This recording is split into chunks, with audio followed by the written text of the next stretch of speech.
Chris Mayo Day Graces. Hot cross buns. Hot cross buns. Hot cross buns. Thank you for coming out tonight.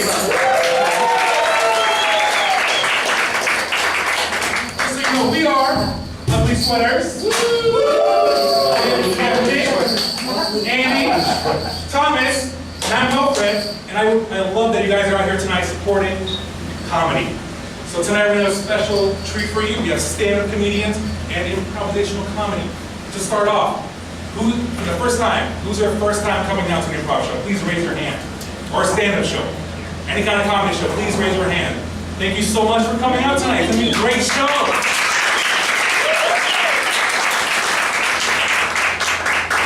So, just so you guys know, everything that's improv tonight is made up on the spot. You'll feed us suggestions, and we're going to do some magic with those words you give us. But to start off tonight, we need to practice a couple things. As comedians, we feed off your energy. So the energy you give us makes the show even better and greater. So we're going to show you how to clap.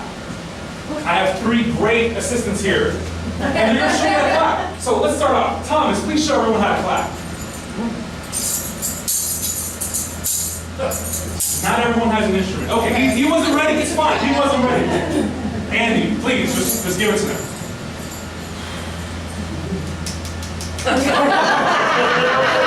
That's really weird. Really weird. Okay. There's your boy.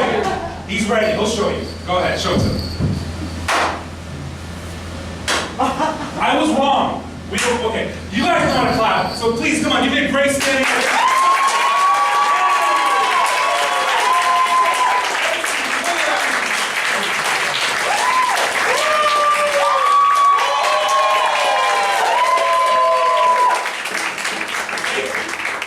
With all that energy, I want you to please introduce our first stand-up comedian, Jim Story.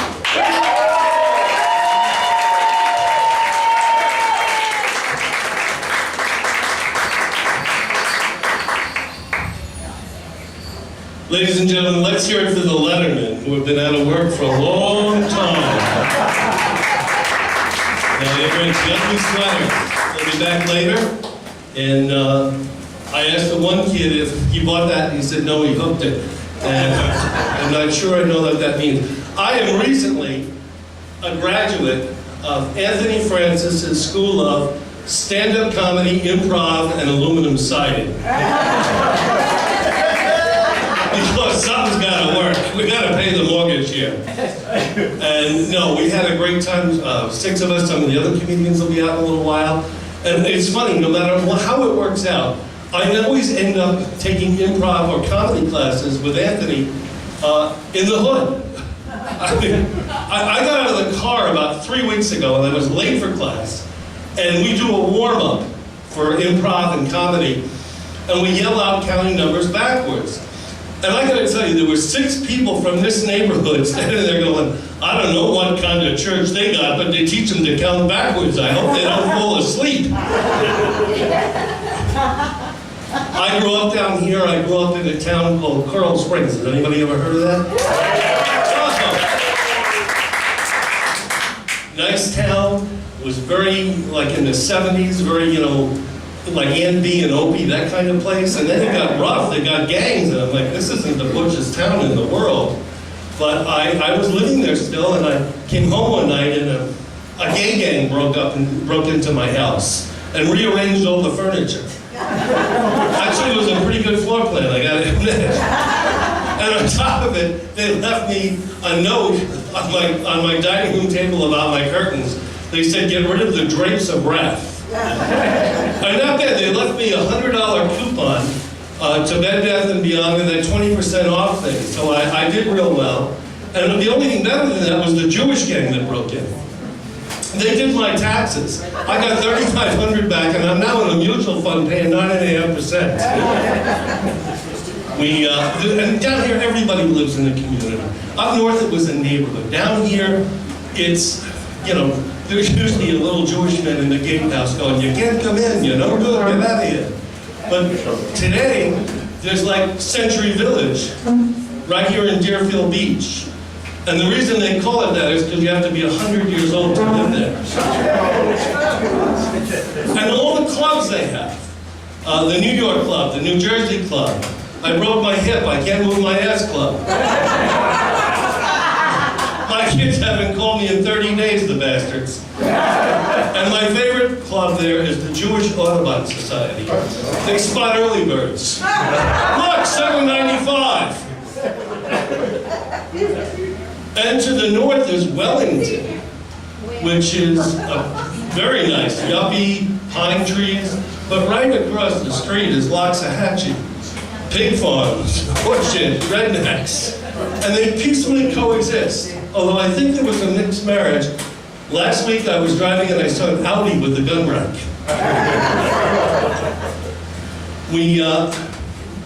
I had the kind of parents that really were never happy about anything. My mother especially returned everything. We'd be in dinner and the food would be coming out. I know she'd say, it's not right, send it back, the poor lady. She had a yellow Cadillac for a week. And she sent it back to get a blue one, and I said, that's really nice. Is it for your eyes? And she said, no, that's your dad's balls. And that's their problem. And it used to scare the hell out of my sister and I, because we were adopted. I mean, we were like, eat your peas or you're going back. So you can imagine when I told them that I was gay, they weren't exactly very happy about that. My mom's like, that's it, get in the car, you're going back. They're not going to take me. And she goes, why, because you're gay? I said, no, because I'm 37 years old. And they claim they never knew I was gay. But when I was 11 years old, they said, what do you want Santa to bring you? And I said, that new Barbra Streisand album, He Touched Me. I said, that's a dead giveaway. And my dad, I can still feel so sorry for him because when I was 14, I could hear it just like yesterday at our kitchen table. I don't care what you say. I'm not taking you into New York City so you can go to Judy Garland's funeral, and that's fine. I mean, the poor guy, you know, the next day, could you see him at the office? What my kid played baseball. My kid played soccer. Story, what'd your kid do? I went to Judy Garland's funeral. You would just know. I met my partner 18 years ago. He's not here tonight. He's out with his boyfriend. And he's Puerto Rican. And yeah, I know. That's why I can do these jokes. And no, when I first met him, he was stealing the hubcaps from my car. And I said, you're kind of cute. Just come on with me. And my mom and dad met him. They liked him. And there were 5 of us for dinner with my sister, and then I invited his family over to my house for dinner, and 75 people showed up in a truck. I thought we were getting a new roof. He goes, Primo, T-O-T. I said, how come everybody's got the same first name? What's wrong with this? But I wasn't used to that. We talked a lot, and I said, do you think being gay is a choice, or do you think it's, like genetic? And Joey said, well, I think it's genetic. And I said to him, why is that? And he said, well, I'm gay, my brother's gay, and my uncle's gay. And I said, wow, that's really something. I said, doesn't anybody in your family like pussy? He goes, yeah, my 3 sisters.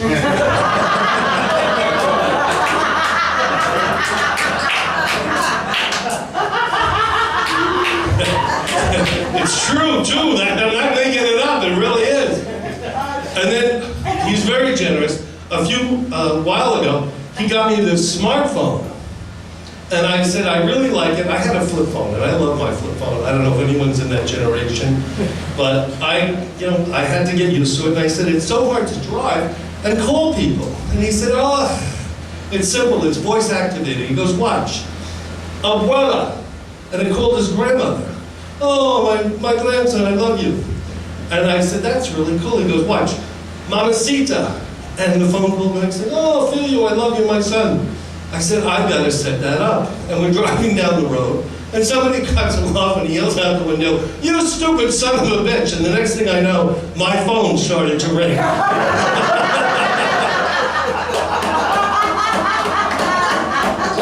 Ladies and gentlemen, that is my time. I am so glad to be here tonight. I hope you really enjoyed the show. I hope everybody got curious. There's Andy. Back here. Remember, true story, everybody. How's everybody doing so far? Everybody doing good? All right, we've got a lot of great comments coming out. Next up, we got Steve Engel, everybody. You know him. We love him. Here we are.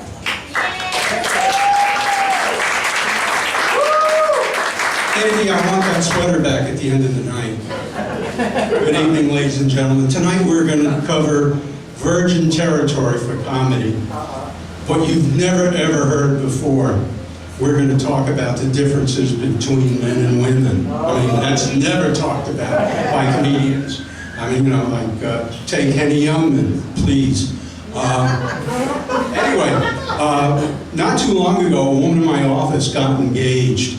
And other women came from near and far to jump up and down and scream hysterically. I didn't know whether it was an engagement or it was a shoe sale. Now, for guys, it's a little bit different. For guys, a friend gets engaged, you walk up, you shake his hand, you tap him on the shoulder, and you wish him well, kind of like he's going off on a suicide mission. When my son got engaged, I came up to him and I gave him a fatherly hug and I shook his hand and I said, "Son, remember this day forever because you will never be right again." Now, another thing I've noticed is women, as they get older, their requirements in a man change. So, for example, a young woman might go out with a guy because he's got a nice car. A woman of a certain age will go out with a guy because he drives at night.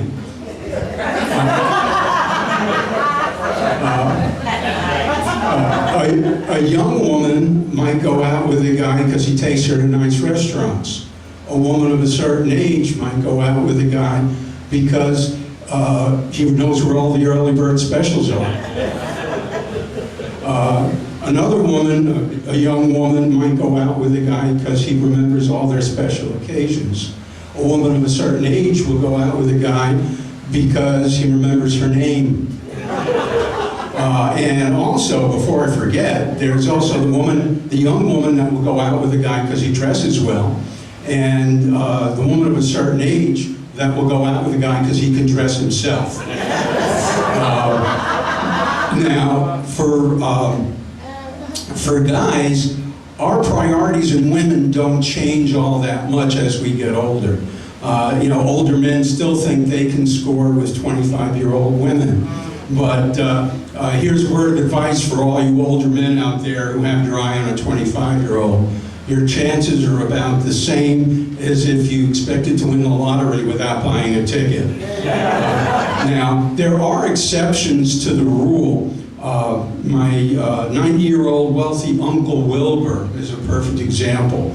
Uncle Wilbur married a beautiful 30-year-old woman, and on their wedding night, they retired to separate rooms. As I said, Uncle Wilbur was very wealthy, and he could afford to have a bedroom for him and a bedroom for her. And she figured, well, I got it made. He'll be asleep before his head hits the pillow. But little did she know, there's Uncle Wilbur jumping into her bed and making violent and wild and passionate love to her, unlike anything she's ever experienced before. And after he gets done, she's thinking, wow, this guy is fantastic and he's got money. A win-win. But she figured that's it for the night. Of course, when Uncle Wilbur showed up for a second time and made even wilder and more passionate love to her, she said, "This is unbelievable. He went twice in one night. That's fantastic. I can't believe my good luck, and I can spend his money." So she thought that was it, but lo and behold, there's Uncle Wilbur a third time. You know, the guy thinks he's got a good thing. So they went at it yet a third time, and she's happy but totally exhausted.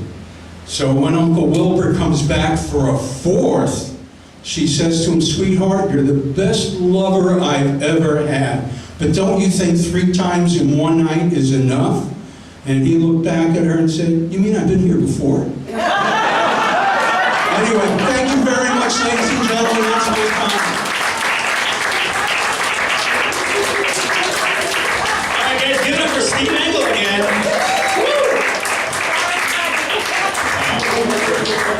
I strive to be like Uncle Wilbur. Don't ask my girlfriend, it's not working on. Put your hands together for the next comedian coming on the stage, Michaela Bina. Put your hands together. Woo!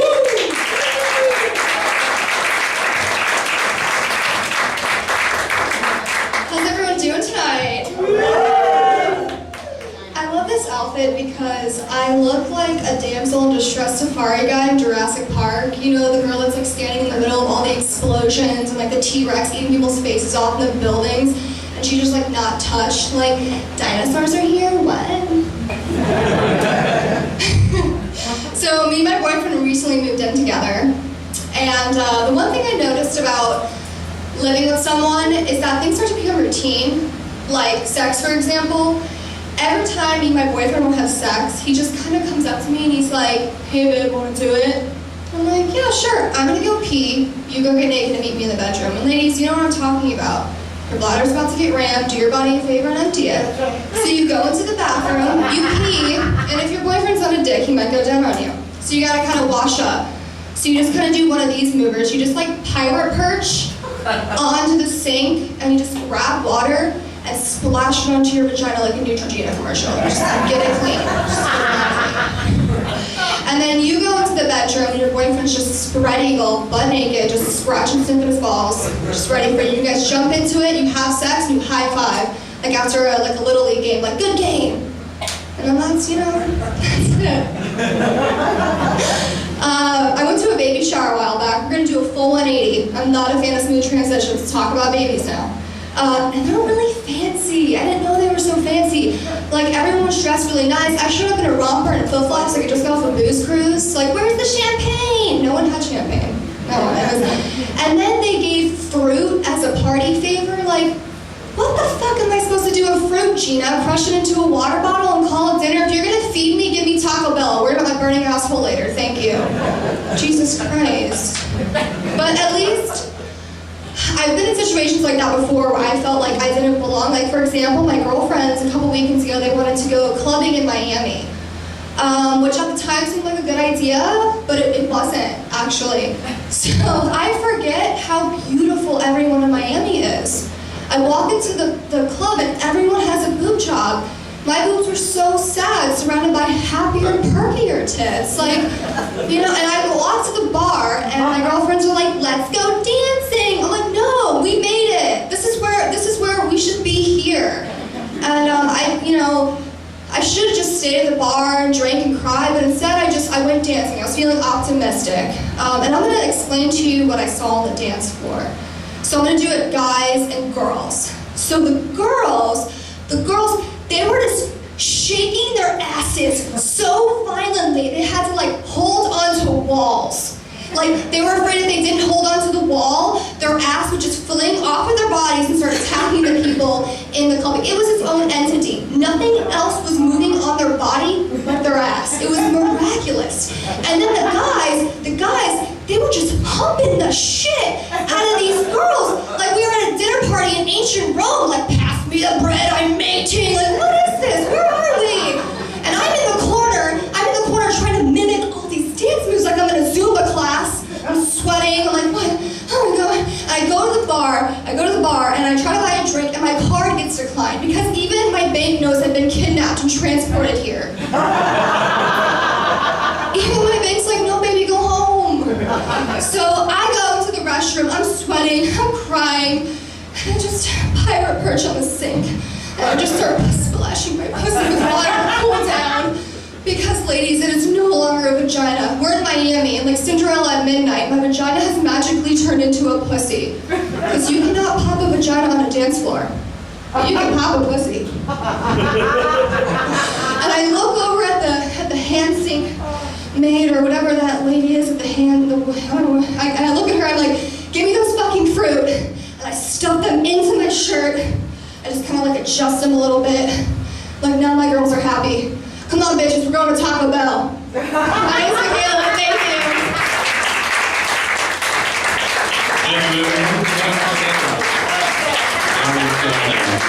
Susan Massell coming up to the stage. Give it up for Susan Massell.